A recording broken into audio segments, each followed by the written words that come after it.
হয় চাওক, এই মুহূৰ্তত মই এনেগৰাকী ব্যক্তিৰ ওচৰত উপস্থিত আছোঁ যিগৰাকী ব্যক্তি অসম চৰকাৰৰ কেইবাটাও পদবীৰ গুৰুত্বপূৰ্ণ মন্ত্ৰীৰ দায়িত্বত আছিল, যিগৰাকী ব্যক্তি একাধাৰে আছিল অধ্যাপক, যিগৰাকী ব্যক্তি একাধাৰে আছিল অসম কলেজ শিক্ষক সংস্থাৰ 3বাৰকৈ সভাপতি, আৰু তেওঁ আছিল এগৰাকী নাট্যকৰ্মীও। তেওঁ হ'ল ৰমণী বৰ্মন, আৰু এই মুহূৰ্তত ৰমণী বৰ্মন আচলতে সজ্জাগত হৈ থাকিবলগীয়া হৈছে। বিগত এসপ্তাহৰো অধিক সময় এই ধৰণে নিজৰ ভাড়াঘৰৰ যি বিচনা, সেই ভাড়াঘৰৰ বিচনাত এই ধৰণে শুই থাকিবলৈ বাধ্য হৈছে প্ৰাক্তন মন্ত্ৰীগৰাকী। আৰু মন্ত্ৰীগৰাকী এক প্ৰকাৰ এতিয়া অসহায় হৈ পৰিছে, কাৰণ তেওঁৰ কাষত একমাত্ৰ পুত্ৰৰ বাদে এতিয়া যেন কোনো নাই। আৰু যাৰ পৰিপ্ৰেক্ষিতত আমি ND24 এই বাতৰি আমাৰ দৰ্শকসকলৰ জৰিয়তে দি অসম চৰকাৰ বা ৰাইজৰ দৃষ্টিগোচৰ কৰাব বিচাৰিছোঁ, কাৰণ এইগৰাকী মন্ত্ৰী, এই যিগৰাকী প্ৰাক্তন মন্ত্ৰী ৰমণী বৰ্মন, তেওঁ এগৰাকী সমাজবাদী আন্দোলনৰ এগৰাকী নেতা আছিল, আৰু সমাজবাদী নেতাগৰাকীয়ে ৰাইজৰ হকে আচলতে মূল্যবোধৰ যি ৰাজনীতি, সেই মূল্যবোধৰ ৰাজনীতিৰ জৰিয়তে দি এক প্ৰকাৰ নিদৰ্শন দেখুৱাইছিল। এসময়ৰ শিক্ষা, গৃহ বা সমাজ কল্যাণকে ধৰি কেইবাটাও গুৰুত্বপূৰ্ণ পদবীত তেওঁ দায়িত্বত আছিল, আৰু সেই দায়িত্বত থকাৰ পিছত কিন্তু এই মন্ত্ৰীগৰাকী আজি এই ধৰণে এক প্ৰকাৰ অসহায় হৈ থকা পৰিলক্ষিত হৈছে। তেওঁৰ সম্পত্তি বুলিবলৈ সম্পত্তিৰ তালিকা কিন্তু বৰ বিশেষ দীঘলীয়া নহয়, এই ধৰণে ভাড়াঘৰৰ কোঠাত তেখেত থাকিবলগীয়া হৈছে।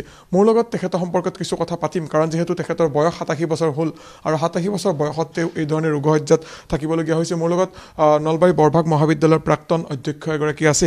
অকণমান ছাৰ, মই আপোনাৰ পৰা জানিব বিচাৰিম, যিহেতু আপুনি কালিৰে পৰা ছাৰৰ খা খবৰ লৈ আছে, ছাৰ বিগত কেইবাদিন ধৰি এই ধৰণে শয়নসজ্জাত থাকিবলগীয়া হৈছে, ছাৰৰ যিটো অসহায় অৱস্থা আৰু আজিৰ যি ৰাজনীতি, এই ৰাজনীতিৰ সন্দৰ্ভত আপুনি কি ক'ব বিচাৰে? এইটো আচলতে কি হ'ল যে যোৱাকালি মই এখন চিঠি পালোঁ যে আমাৰ নলবাৰী আৰ্ট স্কুলে গুৰুজী আদ্য শৰ্মাৰ নামত এটা পুৰস্কাৰ দিয়ে।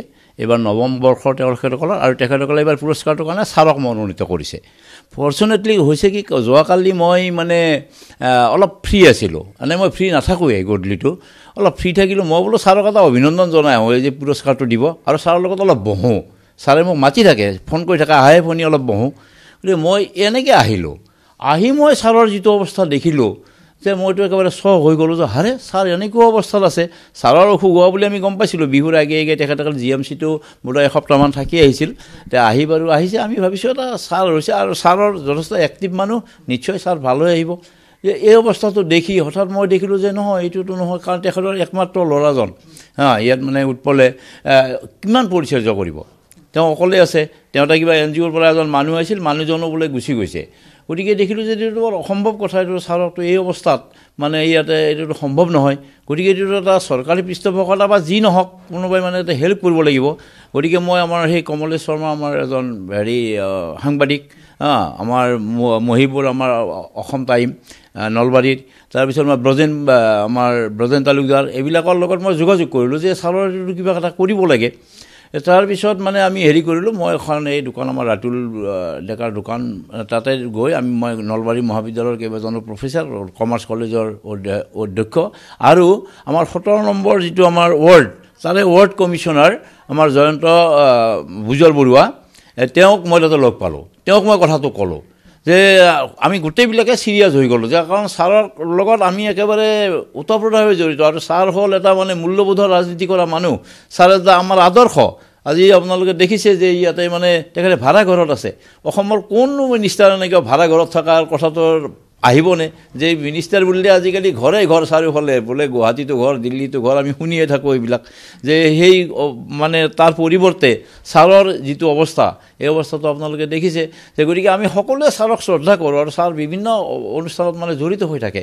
এতিয়া মই ক'লোঁ নহয় যে কালি মই এনেকৈ আহি পিছত গৈ মই অলপ বহলভাৱে আলোচনা হ'লোঁ, আৰু লগে লগে গোটেই কথাটো আমাৰ জয়ন্ত মল্ল বৰুৱাদেৱ, আমাৰ স্থানীয় মন্ত্ৰী, তেখেত বোধহয় দিল্লীত আছিল, যে আমাৰ বুবুল তালুকদাৰ বোলা এজন আমাৰ যুৱ কৰ্মী, যে তেওঁৰ লগত আমি যোগাযোগ কৰিলোঁ, আৰু মিনিষ্টাৰৰ লগত কৰিলোঁ। মোক জয়ন্ত ভুজল বৰুৱাই, আমাৰ এই ৱাৰ্ড কমিশ্যনাৰ, তেখেতে মোক ৰাতিয়ে হোৱাটছআপত দিছে।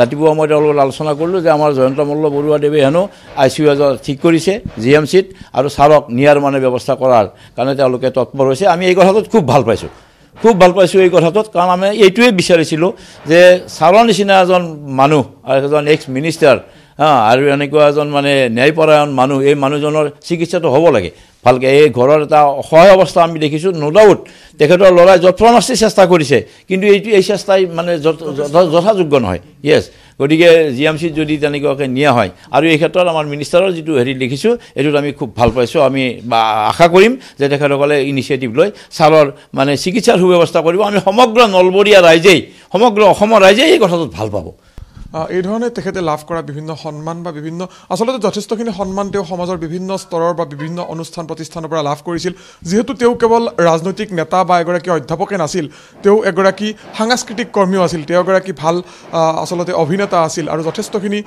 তেখেতে অভিনেতা হোৱাৰ উপৰিও বিভিন্ন ধৰণৰ আচলতে সামাজিক অনুষ্ঠানসমূহৰ সৈতে জড়িত হৈ পৰিছিল আৰু যাৰ পৰিপ্ৰেক্ষিতত বিভিন্ন অনুষ্ঠান প্ৰতিষ্ঠানে বিভিন্ন সময়ছোৱাত তেখেতক সম্বৰ্ধনা জনাইছিল আৰু যেহেতু কৈছোঁৱে যে এগৰাকী সমাজবাদী নেতা আছিল মূল্যবোধৰ ৰাজনীতি এগৰাকী প্ৰতীক আছিল সমগ্ৰ নলবৰীয়াৰ মাজত তেখেতে মূল্যবোধৰ এগৰাকী ৰাজনৈতিক নেতা হিচাপে পৰিচিতি লাভ কৰিছিল আৰু ইতিমধ্যে এগৰাকীয়ে ক'লেই যে তেখেতে শেহতীয়াকৈ যি নলবাৰী শ্বহীদ মুকুন্দ কাকতি যি চিকিৎসালয় সুৰক্ষা সমিতিৰ যি আন্দোলন সেই আন্দোলনত তেওঁ জড়িত হৈ পৰিছিল 87 বছৰ বয়সত এগৰাকী সক্ৰিয়ভাৱে তেওঁ এই আন্দোলনত জড়িত হৈ পৰা ৰাজনৈতিক নেতা আচলতে আজিৰ দিনটোত বিৰল এই মুহূৰ্তত এই কথাখিনি অকণমান পাতি মোৰ লগত এগৰাকী ৰাজনৈতিক যুৱ ৰাজনৈতিক নেতা দিব্যজ্যোতি হালৈ আছে নলবাৰী জিলা কংগ্ৰেছৰ সাধাৰণ সম্পাদক অকণমান থিয় দিলে সুবিধা হ'ব ছাৰৰ কথাখিনি আমি পাইছিলোঁ আন্দোলনৰ সময়ছোৱাত ছাৰৰ ওচৰত আপোনাকো পাইছিলোঁ আজি ছাৰৰ এই অৱস্থা এক প্ৰকাৰ অসহায় অৱস্থা কি ক'ব বিচাৰিব মূল্যবোধৰ ৰাজনীতি আৰু আজিৰ ৰাজনীতি তাৰমানে সাম্প্ৰতিক পোনপ্ৰথমে ছাৰৰ আশু আৰোগ্য কামনা কৰিলোঁ আৰু ছাৰে আকৌ সুস্থ হৈ সক্ৰিয়ভাৱে সমাজ জীৱনত জড়িত হৈ থাকে কিন্তু সাম্প্ৰতিক সময়ত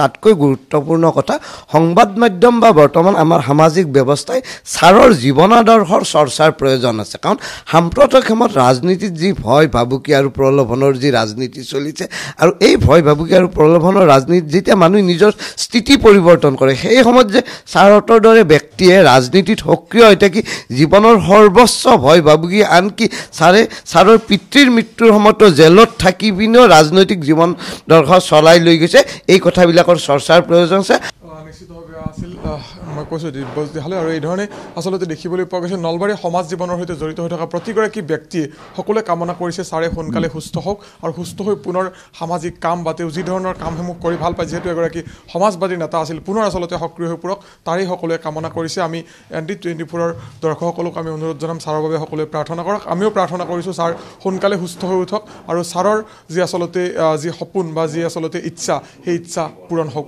নলবাৰীৰ পৰা ভিডিঅ' জাৰ্নেলিষ্ট পৰাগমণি দাসৰ সৈতে মই ভাস্কৰ জ্যোতি ডেকা ND24